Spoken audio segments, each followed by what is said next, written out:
철없는 남자들이 있습니다. 제 주변에 있는데 까불고 장난치고 실수하고 넘어집니다. 또 근데 그것을 재밌다고 까르르 까르르 합니다. 물론 제 아이들을 말하는 겁니다. 근데 가만 보니까 저 아이들처럼 저랑 제 옆에 있는 친구들이 비슷하게 아직도 만나고 놀고 얘기하고 있더라고요. 그냥 남자들끼리 모이면은 그냥 뭐 재밌다고 그냥 서로 시덥잖은 농담 주고받으면서 까르르 까르르 하고 있습니다. 먹을 거 좋아하고 같이 모여서 시덥잖은 얘기하는 거 좋아하고 뭐 미숙하고 조급하고 실수하고 그리고 서로 재밌다고 놀려대고 아직은 어른인가? 라고 하기에 좀 부족한 50언저리의 남자들이 있습니다. 50살까지 이 모습이니까 여기서 10살 더 먹는다고 달라질 것 같지 않아요? 그러면 예순입니다. 환갑까지 남자는 그냥 이렇게 가는구나 라는 생각이 아이들을 보면서 들었습니다. 잘은 모르는데 여자분들도 비슷하지 않을까요? 철없는 남자들의 모습처럼 비슷한 실수와 부족함이 있지 않을까요? 어린 시절에는 그래 재밌지 뭐 니들이 그렇지 뭐라고 넘어갈 수 있지만 20살, 30, 40, 50까지 이렇게 이른 거 보니까 참 사람이 잘 바뀌지 않는구나. 내가 그리는 약간 멋지고 아름다운 모습이 있는데 그렇게 살고 싶은데 그 생각만 40년째 하고 있는 것 같습니다. 충분히 성실하고 뛰어난 친구들이 있는 것 같은데 그 친구들도 만나서 얘기하다 보면은 아니네 라는 생각이 들어요. 이번 주에 저희 교회에 제 지인들이 와서 같이 저 밖에 테라스 가서 좋잖아요. 노란색 지붕 쫙 피고 커피 맛있게 내려 먹으면서 얘기를 했는데 성공한 친구예요. 제 6살 동생이긴 한데 아주 좋은 직장 다니고 있고 아주 좋은 차를 끌고 와서 얘기를 하는데 아내한테 이런 말을 들었대요. 당신 너무 무능력하다라는 말을 들었다고 상처받아가지고 저한테 왔어요. 왜? 했더니 제가 그 친구를 알거든요. 제가 좋은 회사에서 열심히 일하고 있고 그 일을 주도하고 있고 그러면서 성대에서 경영학 박사하고 있으면서 하루에 3시간 자면 많이 자는 걸 거예요. 주중에는. 그리고 주말에는 아이랑 놀아주고 그리고 여러 가지 일도 하고 자기 사업도 하고 아니 네가 무능력하면은 야 나는 뭐가 되는 거냐 야, 그런 말 좀 하지 마라 했더니 자기 아내에게 그런 말 줬다고 힘들다고 와서 저한테 하소연하고 있더라고요. 와 뭐지? 근데 그 친구들도 그렇고 다른 어제 또 친구들도 만나고 그랬는데 충분히 훌륭하고 뛰어나고 성실한 사람인데 저한테 하소연 말은 야 난 너무 게으르다. 근데 그 게으른 얘기를 들어보니까 뭐지? 어디가 게으르다는 거야? 라는 생각이 들었습니다. 사람들은 다 비슷하게 살아가는 것 같아요. 근데 한 가지 명확하게 제가 결론 내릴 수 있는 것이 있다면 변하지는 않는구나. 사람들이 참 변하지 않고 살아가는 거다. 그런데 오늘 성경의 본문은 우리가 알고 있는 성경에서 기록된 가장 극적인 변화가 기술된 본문입니다. 사람이 이렇게 바뀔 수 있나? 라는 생각이 들어요. 그런데 그 변화의 모습을 살펴보면은 그가 가진 의지나 그가 맞닥뜨렸던 기회나 그의 상황의 변화 때문에 그가 바뀌지 않았습니다.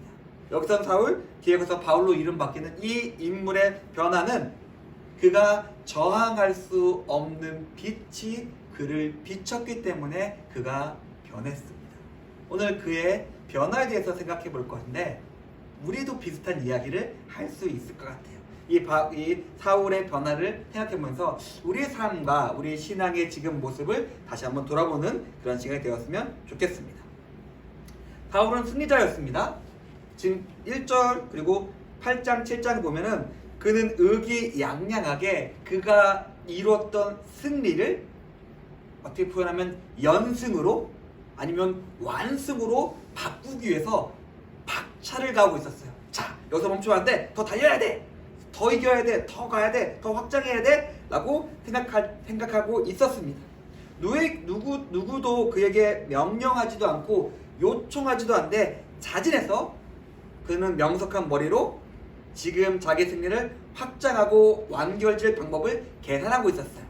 계산해 보니까 이렇게 해야 되네. 바로 결단했고 그것을 즉각적으로 실행하고 있었습니다. 제가 아는 범위에서 세상의 승리자입니다. 세상에서 승리하는 사람들은 이렇게 해요. 한번 기세를 탔으면 그 기세를 갖고 쭉 밀어붙이려 하고 빠르게 계산하고 정확하게 판단하고 즉각적으로 행동합니다. 이게 세상에서 이기는 사람들이, 세상에서 성공하는 사람들의 모습이에요. 그는 승리자였습니다.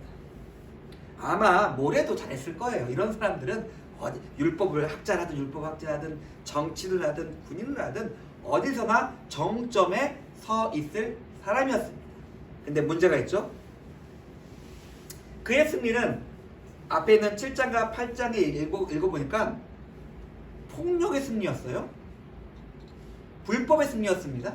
그가 정치인이나 군인이었으면 아무런 문제가 안 됐을 거예요. 근데 그는 무엇을 팔고 있었냐면은 하나님을 팔고 있었어요. 하나님의 의를 따라간다 생각하고 있었어요. 근데 그가 하고 있는 모습은 불법과 폭력이었고 살인이었어요. 근데 그는 스스로를 정당화시키고 있었어요. 뭘까요? 우리가 살펴봤지만은 예수님께서 죽으실 때 보면은 그 제사장들은 되게 조심스러워요. 야, 이거 함부로 하다 우리가 큰일 나.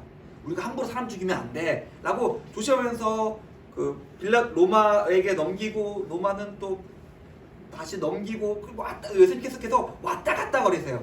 여러 장소를. 자기가 안 죽이기 위해서. 근데 이 사울은 아무런 꺼리낌 없이 사람을 죽여요. 악하게 죽이는데 거기는 어떤 꺼리낌도 없어요. 문제는 여기 있습니다. 그가 행한 것은 악이었는데 그는 그것을 악으로 생각하지 않고 있었습니다. 잘만 보면은 그냥 불필요한 희생, 어쩔 수 없는 손해, 그런 걸로 아마 생각하고 있을 거예요. 우리는 알고 있지만 사울은 굉장히 율법에 능통한 탁월한 선생이었지만 그를 지배하고 있는 것은 그가 알고 있던 하나님에 대한 지식이 아니었습니다. 자기의였어요. 내가 볼 땐 이게 맞아. 내가 볼 땐 이렇게 행해야 돼. 내가 볼 땐 쟤는 죽어야 돼. 죽어야 되니까 죽이는 게 당연하지 라고 생각하고 있었습니다. 하나님의 말씀의 실현과 실천이 아닌 자기 정의, 자기 의의 승리였어요. 그를 하나님의 승리로 착각하고 있었습니다. 마블 영화가 있어요. 아이언맨 나오고 헐크 나오고 캡틴 아메리카 나오고 여러 가지 캐릭터들이 나옵니다. 그 캐릭터 영화죠. 그래서 헐크는 힘이 세다. 끝이에요. 아이언맨은 슈트 장착하고 날아다닌다. 끝이에요. 캡틴 아메리카는 이런 성격이다. 블랙 위도우는 이런 성격이다. 끝나요. 그래서 영화 보기가 굉장히 편하죠. 쟤는 얘들이 웅깡 하면서 이기는 이야기. 단순합니다. 영화 보기가 굉장히 편하죠. 그런데 사람도 그렇고 인생도 그렇고 그렇게 단순하지가 않아요. 힘이 세다 라는 것으로 그 사람이 끝난다? 그렇지 않죠. 그 사람의 살아온 삶이 있고 그 사람 마음이나 그 사람의 주변의 환경이 있는데 어떻게 그 한 사람을 힘이 세다만으로 끝낼 수 있겠어요? 훨씬 더 복잡하고 다양하죠. 그래서 우리가 이런 좀 흔한 표현인데 입체적이다 라고 얘기하죠. 입체가 뭐냐면은 그냥 땅이 아니라 서가지고 여러 가지 모습을 이루고 있는 것을 입체라 그럽니다. 사람은 입체적이에요. 근데 어떤 한 모습만 그 사람이다 라고 생각하면 어떻게 될까요? 그리고 그것이 굉장히 커져요. 그러면은 가분수가 되죠. 한쪽으로 뭐가 쏠려버리죠. 그냥 나는 이런 사람이야. 너는 이런 사람이야. 너는 이렇게 행해야 돼. 넌 이렇게 살아야 돼. 라는 것이 있을 수 있죠. 근데 이게 너무 커져버리면 어떻게 될까요? 그 사람은 붕괴됩니다. 왜요? 다른 게 있어야 되거든요. 다른 게 있어야 되는데 다른 것은 무시하고 이것만으로 살아갑니다. 그 사람은 버틸 수가 없게 됩니다. 사울은 분명히 가지고 있었던 그의 지식과 하나님의 말씀 속에서 필요한 부분이 있었을 거예요. 근데 그것이 그의 삶과 그의 신앙을 모든 것을 차지해 버렸습니다. 그래서 악을 선이라고 생각하는 지경까지 이르렀어요. 폭력과 살인까지 정당화시키는 지경까지 이르렀습니다. 안타깝게도 우리는 이 사울과 비슷한 모습으로 살아가고 있어요. 우리에게 중요한 한 가지가 있고 내가 가진 의와 내가 가진 기준으로 내가 승리하고자 합니다. 제가 우리 중에 가장 강력한 건 돈이니까 돈 중요하죠. 필요하죠. 그거 없으면 못 살아요. 근데 돈이 내 삶에서 구성하는 면에서 하나가 아니라 그것이 점점 커져가지고 나의 인생의 전부가 되거나 나의 인생 전체가 되어버린다면 그 삶은 무너지죠. 그럴 수밖에 없죠. 나의 삶에 다른 부분이 있고 다른 필요가 있고 내가 해야 되는 것이 있는데 그것이 사라져버렸기 때문에 그 사람은 사람 이꼴 돈은 아니잖아요. 김은신 이꼴 돈은 아니잖아요. 근데 그렇게 살아갔을 때 그 삶은 붕괴될 수밖에 없습니다. 조금 두렵습니다. 우리가 사울과 같은 모습으로 살고 있진 않은가? 내가 가진 의나 내가 가진 기준이 옳다라고 여기면서 그것을 더 확장하고 늘리기 위해서 살아가고 있진 않은지 좀 두렵습니다. 사울은 승리를 했어요. 이겼습니다. 근데 저는 이것을 잘못된 승리라고 부릅니다. 그리고 이 잘못된 승리만큼 인생을 위태하게 하는 것도 없다고 생각합니다. 잘못 갔는데 잘 되는 것 전부예요. 어떻게 할까요? 질주하죠. 되네, 괜찮네, 더 좋아졌네, 일로 가야지. 그러면 질주하게 만듭니다. 그래서 하나님은 우리를 패배하게 만드십니다. 우리를 잘못된 승리의 길로 가게 방관하지 않으십니다. 우리를 무너뜨리세요. 재건축해야겠네. 붕괴시킵니다.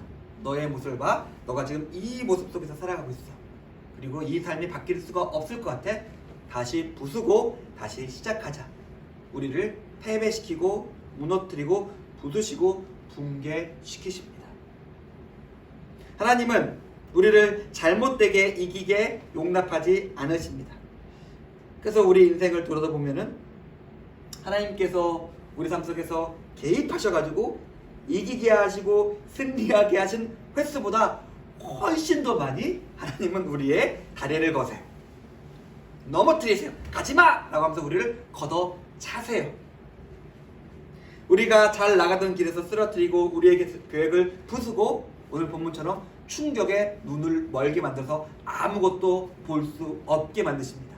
보면은 가니까. 그 순간 우리는 우리의 승리가 아니라 이미 승리하신 분을 볼 수 있게 되고 그분의 음성을 들을 수 있게 됩니다. 그 시간 우리가 가졌던 승리가 우리를 멸망으로 인도하는 길이었음을 알게 됩니다. 내가 착각했구나. 이 길로 가면 죽는 길이었구나 알게 됩니다. 우리가 현재 의심하지 않고 질주하고 있다면 우리가 질주하고 있는 것이 무엇인지 알았으면 좋겠어요. 이렇게 살아야 돼. 여기까지 가야 돼. 이만큼 가져야 돼. 내가 이 사람들을 위해 서야 돼. 여러 가지가 될 수 있겠죠. 우리가 질주하는 것이 있는데 그 질주가 무엇인지 하나님께서 그것을 어떻게 보시는지 우리가 살펴봐야 합니다. 안 그러면 하나님께서 우리를 굉장히 아프게 넘어뜨리실 거예요. 저는 목사입니다. 그래서 제가 기도하는 방식이 좀 독특한데 여기서 기도해요. 아무도 없으니까 여기서 기도하면서 그 성도님들 앉는 자리는 정해져 있어요. 그래서 보면서 기도 이렇게 합니다. 그래서 교회 나오셔야 돼요. 제가 기도를 빼먹을 수가 있습니다. 성도님들 기도하는데 감사하죠. 이렇게 기도하는데 가끔 이런 생각이 들 때가 있어요. 조금 방향을 돌려야 될 것 같은데, 근데 대부분 어떻게 생각하냐면은 기도하다 문득 드는 생각이 저는 저 방향 가면 안 될 것 같은데 라는 생각이 듭니다. 근데 대부분 사람들은 자기가 아무 문제 없다 생각을 해요. 아무 문제 생각을 해요. 이 뒤에도 조금 뒤에 살펴보겠지만은 그렇지 않아요. 우리가 기도하고 우리가 하나님 말씀과 음성 속에서 살아가지 않고 있다면 우리는 잘못 살아가고 있다는 것을 우리가 기억했으면 좋겠습니다. 빛이 등장합니다. 승리자에게 갑자기 빛이 나옵니다. 호련히 하늘로부터 감당할 수 없는 빛이 나타납니다. 저는 이게 신앙이라고 생각하는데 이거는 제가 한번 따로 다룰게요. 우리가 어떻게 예수 그리스도를 만나고 신앙을 시작하는가에 대한 본문인데 너무 길어져가지고 제가 이것까지 다 오늘 다루지 못할 것 같습니다. 흥미로운 사실은 그 호련한 강한 빛과 소리가 맞춤형이었어요. 바울에게만 해당되는 빛이었고 소리였습니다. 다른 사람들은 뭐야 그냥 혼란에 빠져 있어요.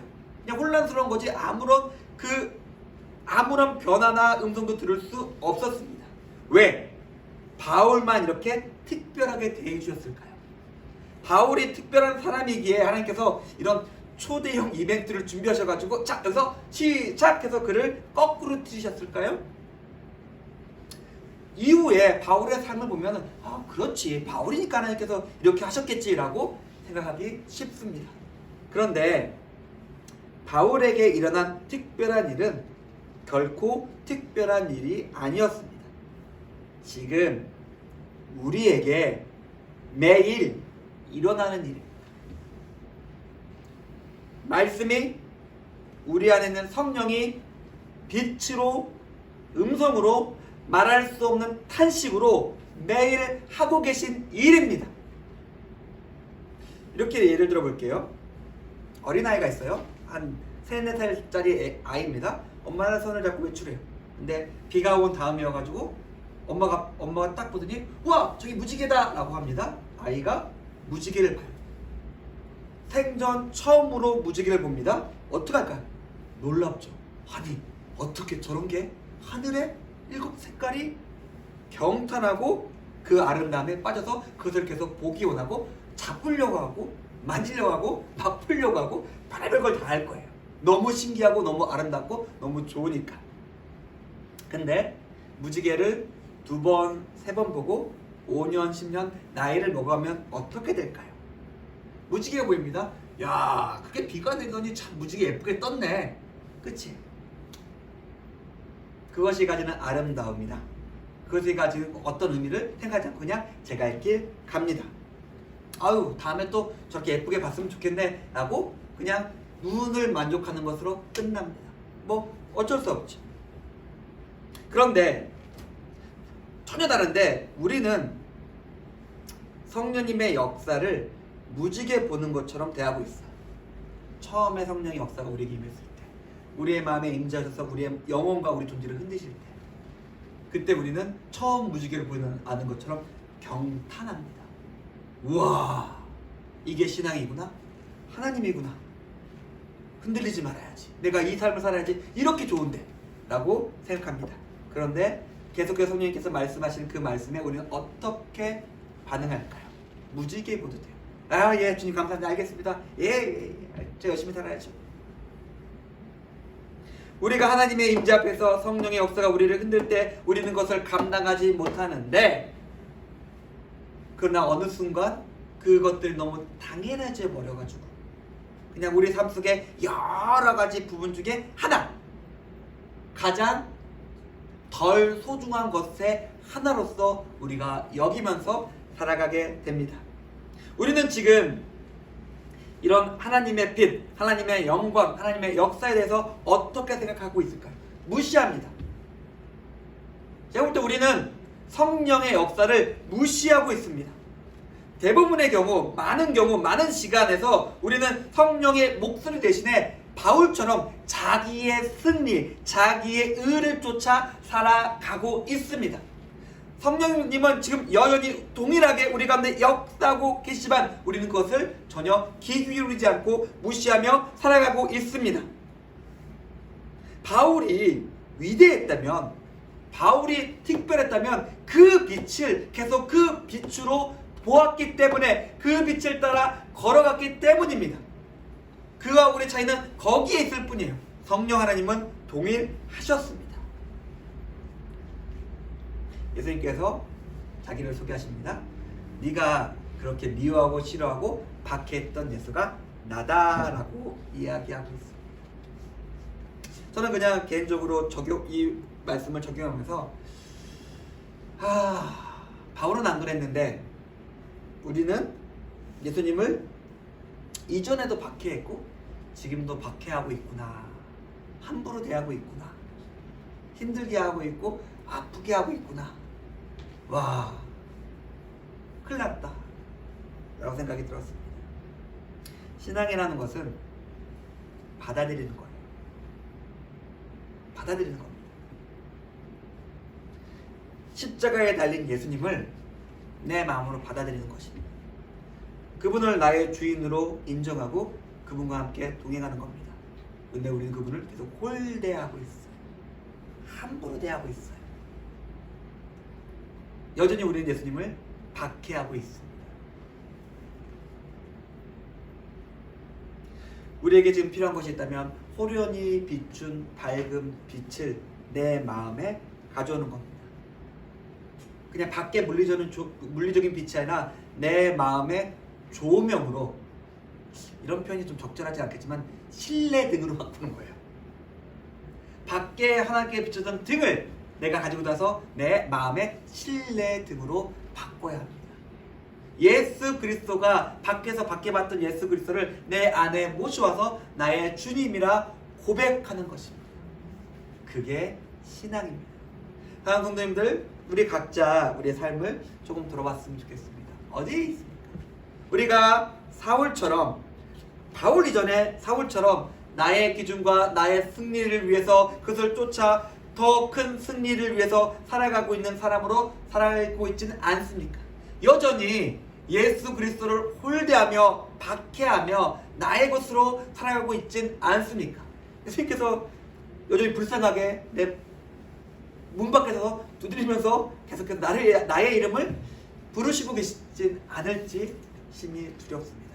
우리가 이 시간 그의 음성 앞에 호련히 빛난 빛 앞에 서기 원합니다. 그리고 그 빛을 내 마음의 빛으로, 밖에서 박해받고 있는 예수님을 나의 마음의 구주로 우리가 인정하고 모셔드릴 수 있었으면 좋겠습니다. 우리 같이 기도했으면 좋겠습니다. 방금 전에 제가 말씀드렸던 것들을 통해서 우리가 하나님 앞에 언제 설 수 있게, 하나님을 내 삶의 구주로 인정하며 살아갈 수 있게 우리 그렇게 기도하며 하나님 앞에 나가도록 하겠습니다. 기도하겠습니다.